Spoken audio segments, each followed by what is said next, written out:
What if I told you that the number your insurance company calls your out-of-pocket maximum isn't actually the maximum you can pay? Think about that for a second, okay? Most Americans believe that once they hit that $6,000, $8,700, or even $10,000 out-of-pocket cap, they're safe, protected, done paying. But in reality, you can hit that number and still get slammed with bills. Medical bills that don't count. Charges that slip through loopholes. Fees your insurer never mentioned.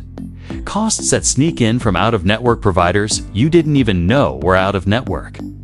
And many people find this out after they've already spent thousands of dollars. So today, I'm going to pull back the curtain on the truth. The truth insurance companies don't clearly explain, don't highlight, and definitely don't put in their commercials. If you've ever wondered why am I still getting medical bills even though I reached my out-of-pocket max? Or why does insurance feel like a never-ending maze? This video will change the way you look at your health insurance forever. Let's start with something simple. The idea of an out-of-pocket maximum makes total sense. It's supposed to be a safety net, a limit to how much you pay in a year. A financial ceiling that protects you and your family from massive, unpredictable medical costs. And on paper, it looks great. You see a number like out-of-pocket maximum $8,700 and you think, okay, worst case scenario, that's the most I'll ever have to pay. But here's the problem. Most people don't realize what's hidden behind that number. Because in the US, health insurance isn't one number, it's a system of rules, a system of definitions, system of exceptions, exclusions, limitations, and fine print. Fine print that affects real people with real medical situations. And the truth is, the out-of-pocket maximum is not the total limit on what you can pay in a year. Not even close. For millions of Americans, their insurance only applies that number to certain types of care, to in-network providers only, to approved, authorized, medically necessary, correctly coded services. Anything else doesn't count, doesn't apply, doesn't protect you. And that's exactly why so many families get blindsided. Maybe it's a hospital visit where everyone except the anesthesiologist was in network. Maybe it is a denied claim because the doctor didn't file a referral even though you had no idea you needed one. Maybe it's a medical bill from January, even though the surgery happened in December and you thought you were done for the year. Or maybe it's a medication that costs $1,500 per month, but somehow doesn't count toward your out-of-pocket max at all. It's frustrating. It's confusing, and the worst part, most people only discover these rules after the bills hit their mailbox. But not you. Not after this video. Because today, we're breaking down everything your insurance company doesn't explain clearly about out-of-pocket maximums. We're talking myths, loopholes, hidden exclusions, and strategies you can use to protect yourself.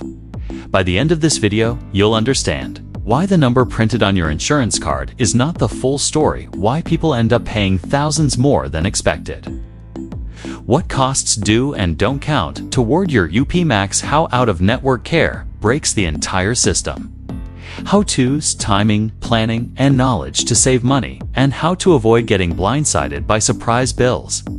So buckle up, because what you're about to learn could save you thousands of dollars and months of stress. Let's dive in. Below is your full long-form script with 7 parts, each approx. 400 words written in a highly engaging, storytelling, conversational YouTube style. A strong closing plus CTA is included.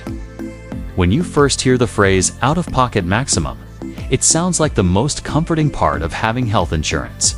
Feels like a guarantee, a firm protective wall that saves you from financial disaster. You look at that number printed in bold on your insurance documents and think, okay, this is the most I'll ever pay. But as millions of Americans discover every year, that number can be incredibly misleading. The myth is that the out-of-pocket maximum is a single, universal cap. The reality, it's a cap with layers, exceptions, and conditions. It's a number that depends on what kind of care you get, where you get it, who provides it, and whether your insurance company decides the care was necessary. Most people imagine a simple scenario. You get medical care. You pay deductibles, copays, and coinsurance until you reach your OOP max. Then the insurance company covers 100%. That's the fairy tale version. The real version? It's more like a maze, and the rules change every time you turn a corner. Let's take a real example. A man breaks his wrist. He goes to an in-network hospital. Everything seems straightforward. But the radiologist who reads his x-ray, Altova network, the surgical supplies, bills separately, the follow-up office, yes, also in-network, but the lab they use for blood work, out-of-network again. Suddenly, the out-of-pocket maximum he thought was $8,700 magically becomes irrelevant for half the bills. His insurance company will tell him, your OOP max only applies to in-network covered approved services. And guess what? A surprising amount of care doesn't meet all three of those criteria at the same time. So the real truth the industry doesn't advertise is this. You don't have one out-of-pocket maximum. You have multiple. One for a network, another for out-of-network. And many expenses don't count toward either. This is where people start to feel misled. And honestly, they're right to feel that way. Because the term maximum should mean maximum. But in US healthcare, it's more like a suggested maximum under ideal conditions. And that's exactly why this conversation matters. Because when you understand how the system actually works, you can protect yourself from thousands of dollars in surprise bills. If Part 1 revealed the myth, Part 2 exposes the trap. Because the number one reason people blow past their expected costs is simple. Out-of-network charges quietly sneak onto their bill-even when the hospital itself is in-network. Here's the thing. Insurance companies don't explain clearly. Just because a hospital is in-network doesn't mean the people working inside that hospital are. This is one of the biggest money traps in American healthcare. It's completely counterintuitive. You walk into an in-network facility, use your insurance card, register with your insurance information, and still wind up with a stack of out-of-network bills. Because insurers contract individually with doctors, labs, anesthesiologists, radiologists, physicians, and specialists. Many of these providers work as independent contractors. They operate inside a hospital, but bill as a separate business, and they don't have to accept your insurance. A common nightmare story goes like this. A woman has an emergency appendectomy. She checks the hospital is in network. Great. But during surgery, the anesthesiologist is out of network. The pathology lab evaluating the tissue sample is out of network. The consulting surgeon who stopped by for 2 minutes, TOV network. Each one of these sends separate bills, and none of them count toward her in-network out-of-pocket max. And the insurance company's response? We encourage members to verify all providers are in network. How exactly is a patient supposed to confirm who will walk into their ER room at midnight during emergency surgery? Even after the No Surprises Act, loopholes still allow many out-of-network charges to slip through under the categories of non-covered services, facility-based providers, or non-emergency care. This is why people get slammed even when they do everything right. You choose an in-network facility, but you don't get an in-network experience. And the worst part, insurance companies know this. They require in-network verification for every provider. But the system itself makes this nearly impossible in real-life scenarios. This hidden rule that your out-of-pocket maximum only fully applies to in-network covered services is one of the most expensive lessons people learn. And it's why understanding the next section is critical. What doesn't count toward your OOP max at all? This is where the frustration becomes disbelief. Because the truth is, not everything you pay in healthcare counts toward your out-of-pocket maximum. In fact, some of the most expensive, painful, and stressful bills you'll ever face are completely excluded. Let us break down what doesn't count and why this catches so many people by surprise. 1. Your monthly premiums. People often assume their premiums somehow factor into their total yearly spending. Nope, premiums are separate. They do not count. You could spend $6,000 a year on premiums and still owe thousands more before hitting your Whoop max. 2. Out-of-network charges. Even if you're billed for medically necessary care, if the provider is out-of-network, those charges typically don't count. You could spend $20,000 out-of-network and still be nowhere near your in-network maximum. 3. Balance billing. This is the amount a provider bills beyond what insurance covers. Example, an out-of-network doctor charges $1,200. Insurance pays $200. You pay $1,000. That $1,000 doesn't count, even though you paid it. Neither insurance nor the UH Max cares. 4. Denied claims if insurance decides something wasn't medically necessary, wasn't coded correctly, or lacked prior authorization. You pay 100% and it doesn't count. 5. Penalties and administrative fees missed referral. Late bill fee. Using the ER inappropriately. None of these count toward your max. 6. Elective or non-covered services, anything the plan doesn't consider essential, even if your doctor does, lives outside the OOP max universe. And here's the emotional punch. People assume they're slowly climbing up a ladder toward the OOP cap. But many payments don't move them up the ladder at all. You can spend thousands and feel like you're standing in the exact same place. Imagine paying $4,000 toward your bills in February, thinking you're halfway there, only to learn that only $1,200 counted. It feels like the system is rigged, because in many ways, it is. Understanding these exclusions is the difference between budgeting realistically and getting hit with financial shock. And if that wasn't enough, there's another twist. Even when you think you're making progress toward your OOP max, the calendar can reset the entire game overnight. That brings us to part 4. Imagine this. You've been paying medical bills all year long. Physical therapy, specialist visits, a surgery, you finally get close to that out-of-pocket maximum. You feel like you've survived a marathon. You can finally breathe. You're almost at the finish line. Then January 1st hits, and suddenly the entire system resets. Everything you've paid, the deductible, the coinsurance, the copays, wipes clean. Not for you, but for the insurance company. And now you start from zero again. This is one of the most financially brutal surprises people face. Because healthcare expenses don't follow the calendar year, illness dos and T schedule itself around December 31st. Follow-up care dos and T magically stop because insurance accounting says the year is over. Take this scenario. A man has knee surgery in late December. The surgery pushes him up to his out-of-pocket maximum. Great, but his post-op physical therapy continues into January. And suddenly, he's paying again. New deductible, new coinsurance, new bills. It doesn't matter that the surgery was part of the same medical event. The insurance company doesn't care. The clock resets. It's even worse for people with chronic conditions.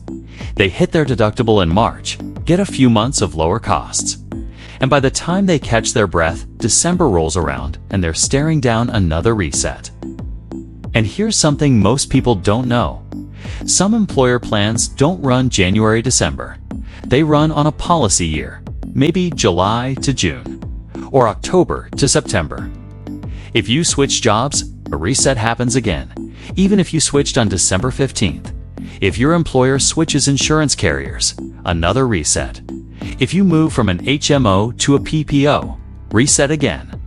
The entire system is built around the insurance company's schedules, not your medical needs.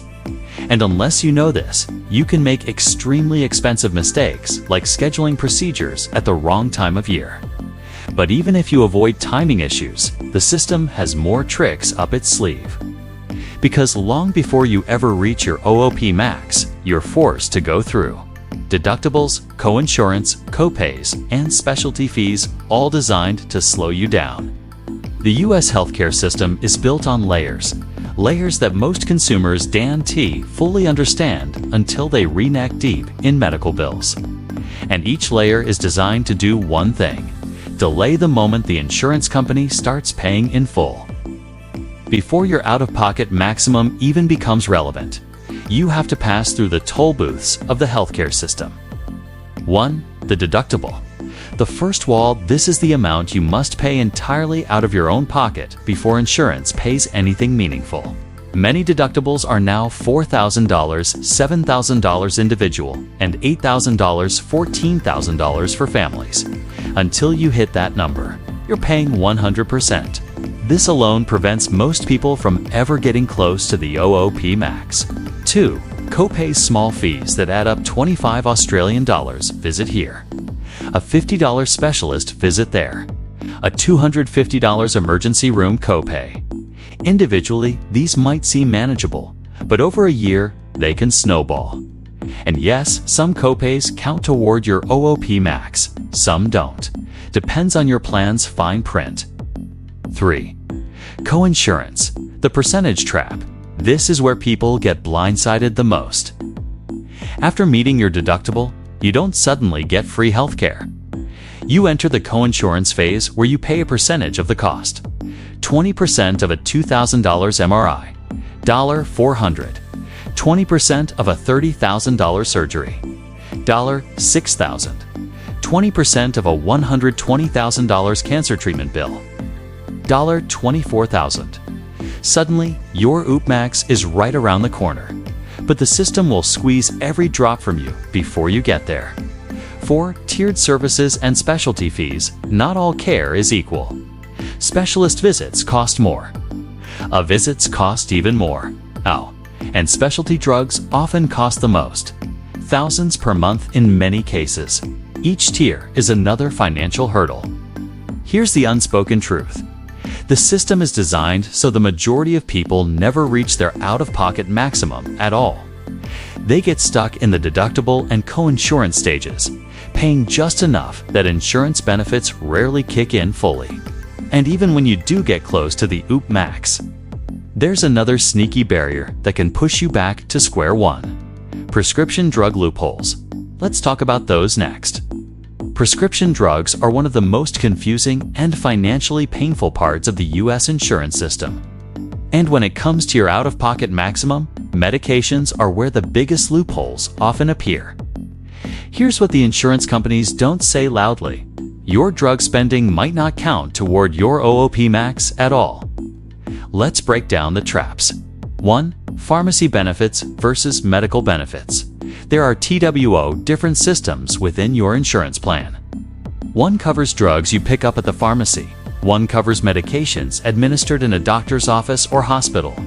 These benefits work differently. They calculate costs differently. They track spending differently. If your plan has separate maximums for medical versus pharmacy benefits, you may have 2 out-of-pocket limits, not 1. And yes, they reset independently. 2. Specialty drug tiers. If you have a chronic condition, diabetes, MS, Crohn's, rheumatoid arthritis, you may rely on expensive medications. These are often placed on Tier 4 or Tier 5, meaning high coinsurance, high copays, high recurring costs. You can easily spend $500, $3,000 per month without ever touching your OOP max. 3. Manufacturer coupons don't always count. Drug companies often offer copay cards that reduce your cost dramatically. But insurance companies created something called an accumulator adjustment program, which blocks the coupon from counting toward your deductible or OOP max. That means you could get a $2,000 medication reduced to $50. But insurance treats your payment as $50, not $2,000. You stay stuck at the bottom of the deductible ladder. 4. Formularies change anytime. Even if your medication is in network today, it can be removed tomorrow. When it moves to a non-preferred category, costs skyrocket and often don't apply toward your OOP max. 5-step therapy. Insurers make you try cheaper drugs first, even if your doctor disagrees. If you pay for a medication your insurer requires you to fail first, guess what? It might not count toward your max at all. The prescription drug system is a game one where patients always feel like they're losing. But there are ways to fight back, and that's where Part 7 comes in. Finally, the part that empowers you. Because once you understand the traps and hidden rules, you can use smart strategies to dramatically reduce what you pay. Here are real, practical, battle-tested methods that save people thousands every year. 1. Always get written proof of in-network status. Don't rely on verbal confirmation. Don't rely on a website that might be outdated. Get an email or portal message stating the provider is in-network. If a bill comes later, you have written proof to challenge it. 2. Ask this one magic question. Are all providers involved in my care individually in-network with my insurance plan? This puts hospitals on notice and can prevent surprise bills. 3. Use your insurer's price transparency tools. These tools aren't perfect, but they give you ballpark numbers. If an MRI costs $2,000 at one center, but $400 at another, now you know. 4. Appeal everything denied claim. Appeal out-of-network charge.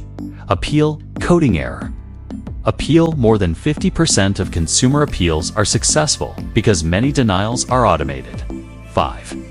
Time your procedures strategically. If you're close to hitting your deductible or OOP max, schedule procedures within the same calendar year. A December surgery followed by January follow-ups can cost thousands more than doing the whole thing in January or February. 6. Use HSAs and FSAs health savings accounts. HSAs and flexible spending accounts, FSAs, let you pay medical bills with tax-free money. That's like getting a 20 to 30% discount instantly. 7. Negotiate your bills before paying any bill. Ask for an itemized statement. Request cash pay discounts. Apply for financial assistance programs. Ask for payment plans at 0% interest hospitals. Negotiate every day you can. 2. 8. Keep every receipt and EOB. If insurance miscalculates your spending, and it happens often, you'll have proof. These strategies don't eliminate the flaws in the system, but they do put you back in control. And knowledge is the single most powerful tool in navigating American healthcare. The truth is simple. Your out-of-pocket maximum isn't a magic number. It's a system inside a system full of rules, exceptions, fine print, and loopholes that most people never learn about until it's too late. But now, you understand it, know what counts, what doesn't, why unexpected bills happen, and how to protect yourself. And if this video opened your eyes or helped you in any way, do me a favor, subscribe to the channel for more real-world healthcare and insurance breakdowns. Like this video so more people can discover this information. Comment below if you have any questions. I answer as many as I can. You deserve clarity, you deserve transparency, and you deserve to save money instead of losing it to a confusing system. Thanks for watching, and stay informed, stay empowered, and stay protected.